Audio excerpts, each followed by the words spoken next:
Hello प्यारे दोस्तों, आज के इस वीडियो में हम इस सवाल को हल करेंगे जो कि आपके एग्ज़ाम के लिए वेरी मोस्ट इम्पॉर्टेंट है। तो आप इस वीडियो को पूरा देखिए जिससे आप इस तरह के सभी सवालों को आसानी से हल कर पाएँ। तो चलिए शुरू करते हैं। तो यहाँ पर लिखा है, दो क्रमागत धनात्मक पूर्णांक ज्ञात कीजिए जिनके वर्गों का योग 221 हो, है ना, 221 हो। तो ये वेरी मोस्ट इम्पॉर्टेंट है ना, इसलिए आप इसको ध्यान से समझिए। जिससे आप कोई सा भी एग्ज़ाम हो, चाहे बोर्ड एग्ज़ाम हो, उसमें आप आसानी से इसको हल करके आएँ, है ना, इस तरह के सवालों को। तो आप क्या करेंगे, इस तरह के सवालों को हल करने के लिए सबसे पहले आपको करना क्या है, ध्यान से समझिए। जब भी यहाँ पर लिखा रहे दो क्रमागत धनात्मक पूर्णांक, है ना, क्रमागत का अर्थ होता है क्रम से आने वाला, है ना, और धनात्मक होता है यानी प्लस वाला, है ना, प्लस वाली संख्या जैसे, और पूर्णांक यानी पूर्ण अंक होना चाहिए, है ना। जैसे बटे में कोई संख्या नहीं होनी चाहिए। जैसे मैं आपको बता देता हूँ यहाँ पर, जैसे मान लीजिए 1/4 है या 5/2 है ना, और जैसे 1 सही 1/3 है। तो इस तरह से संख्याएं नहीं आनी चाहिए, है ना, यानी इस तरह से नहीं होना चाहिए। तो हमें दो क्रमागत धनात्मक पूर्णांक ज्ञात करने हैं ना, पूर्णांक। तो हम क्या करेंगे, सबसे पहले मान लेंगे, क्या करेंगे, मान लेंगे कि माना पहला क्रमागत धनात्मक पूर्णांक x और दूसरा क्रमागत धनात्मक पूर्णांक x+1, है ना। तो ये आपको मान लेना है। तो यहाँ पर हम क्या करेंगे, सबसे पहले लिखेंगे माना, है ना, यहाँ पर लिखेंगे माना पहला क्रमागत धनात्मक पूर्णांक, है ना, क्रमागत यानी क्रम से आने वाला, है ना, क्रमागत यानी पहला क्रमागत धनात्मक यानी प्लस वाला, है ना, धनात्मक पूर्णांक, है ना, पूर्णांक। तो पूर्णांक हम मान लेंगे x, आप चाहें तो y भी मान सकते हैं, है ना, बराबर x। तो यहाँ पर आपको क्या करना है, दूसरा मानेंगे आप, इस तरह से दूसरा लिखेंगे, दूसरा क्रमागत धनात्मक पूर्णांक हो जाएगा यहाँ पर x+1, है ना। तो पहला x है और दूसरा क्या हो जाएगा x+1। तो यहाँ पर x+1 क्यों है, यहाँ मतलब यहाँ पर आप ध्यान से समझिए। 1 यहाँ पर इसलिए है क्योंकि यहाँ पर कहा गया है क्रमागत यानी क्रम से आने वाला, है ना। तो पहला x है, फिर दूसरा हो जाएगा x+1। अगर यहाँ पर तीसरा होता तो x+2, है ना, यानी क्रमागत धनात्मक पूर्णांक। तो इसको आप ध्यान से समझेंगे। अब हम क्या करेंगे, प्रश्नानुसार यानी प्रश्न के अनुसार चलेंगे, है ना, इसको प्रश्नानुसार हल करेंगे। तो यहाँ पर हम लिखेंगे प्रश्नानुसार, प्रश्नानुसार, है ना। तो आपको इस तरह से लिख लेना है। अब आप क्या करेंगे, यहाँ पर देखिए प्रश्न में क्या कहा गया है, यहाँ पर देखिए जिनके वर्गों का योग 221 हो, है ना। तो दो क्रमागत धनात्मक पूर्णांक हमने मान लिए और कहा गया है जिनके वर्गों का योग 221 हो, यानी इनके वर्गों का योग 221 के बराबर होगा, है ना। तो इनका हम वर्ग करेंगे, पहला क्या है x, तो इसका स्क्वायर करेंगे यानी वर्ग करेंगे, और फिर इसका वर्ग करेंगे यानी x+1 का वर्ग यानी इसका स्क्वायर करेंगे, होल स्क्वायर। अब कहा गया है जिनके वर्गों का योग, यानी योग यहाँ पर आएगा प्लस, है ना, यानी योग का अर्थ प्लस क्या है 221 बराबर होगा 221। तो इस तरह से आपको कर लेना है। अब आपको सिंपल इसको हल करना है, जैसे हम हल करते हैं, गुणा भाग करते हैं वैसे ही, है ना। तो यहाँ पर क्या है x² है प्लस, अब देखिए यहाँ पर x+1 का होल स्क्वायर हो गया यानी a+b का होल स्क्वायर सूत्र होता है। तो a² यानी x का स्क्वायर हो जाएगा प्लस 1 का स्क्वायर यानी b² होता तो 1 का स्क्वायर यानी 1 रहेगा, प्लस 2ab यानी 2, और a की जगह x और गुणा में 1, तो 2x हो जाएगा, है ना, 2x बराबर 221। तो इतनी बात आपको समझ में आ गई होगी। अब हम क्या करेंगे, यहाँ पर x² मिलकर x² हो जाएगा 2x², तो 2x² प्लस ये 2x, है ना, ये 2x इधर ले आएंगे हम, यानी इसको यहाँ पर लिखेंगे, और प्लस में हमारा 1 है, और इस 221 को इस तरफ लाएंगे तो माइनस का 221 बराबर 0, है ना। तो ये माइनस का हो गया। अब देखिए 2x² प्लस का 2x, है ना, और देखिए प्लस का 1 है और ये माइनस का 221, तो माइनस का 220 बचेगा बराबर 0, है ना। अब यहाँ पर हम क्या करेंगे, यहाँ से देखिए 2 कॉमन हो जाएगा, है ना, 2 कॉमन लेंगे तो अंदर बचेगा x² और प्लस का ये x बचेगा और माइनस का 2 एकम 2, 2 एकम 2 और 0 का 0। तो यहाँ पर हमारा 110 आ गया बराबर 0। अब क्या करेंगे, इस 2 को इस तरफ भेजेंगे यानी 0 हो जाएगा, है ना, सब कुछ।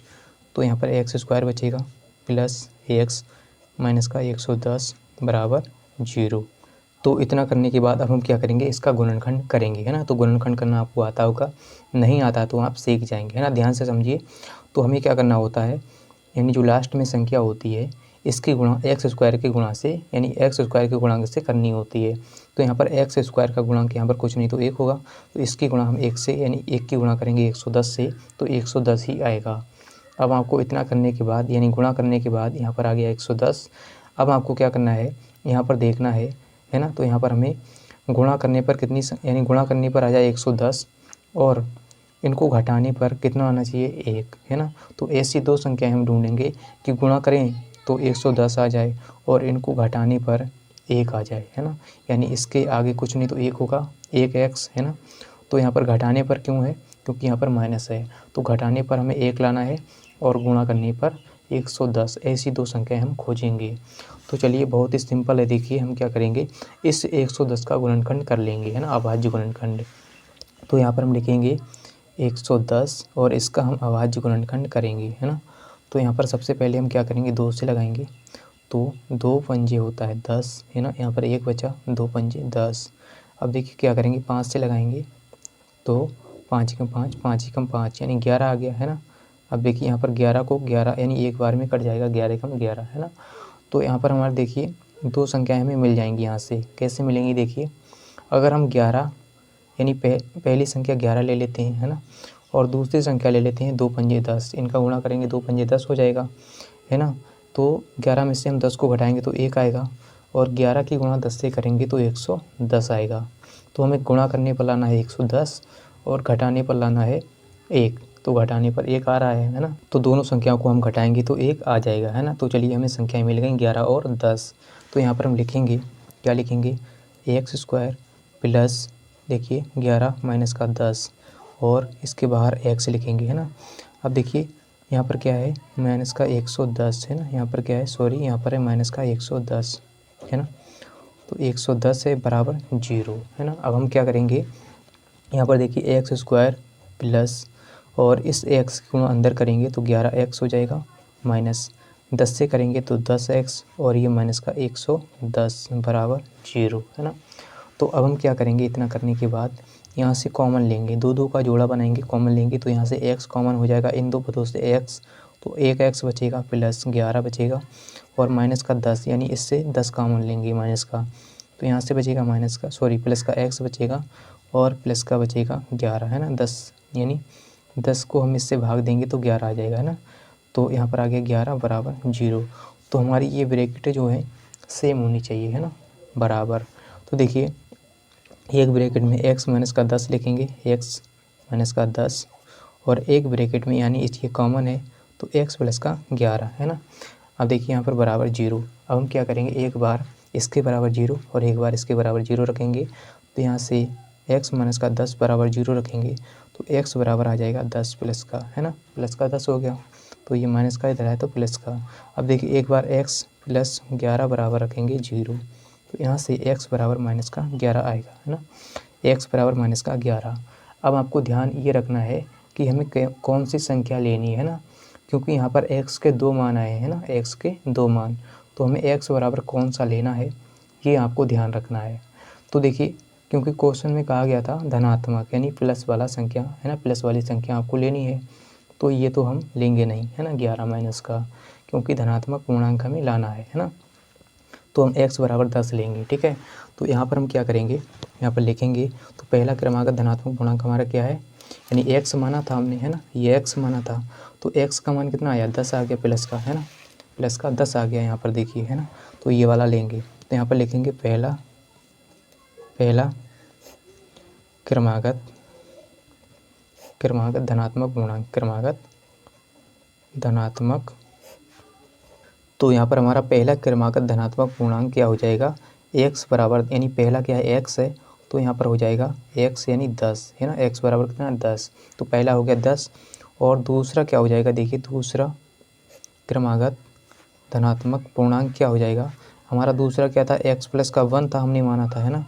तो x की जगह हम क्या करेंगे, 10 लिखेंगे और प्लस 1, तो ये 11 हो जाएगा, है ना। तो पहला है 10, दूसरा है 11।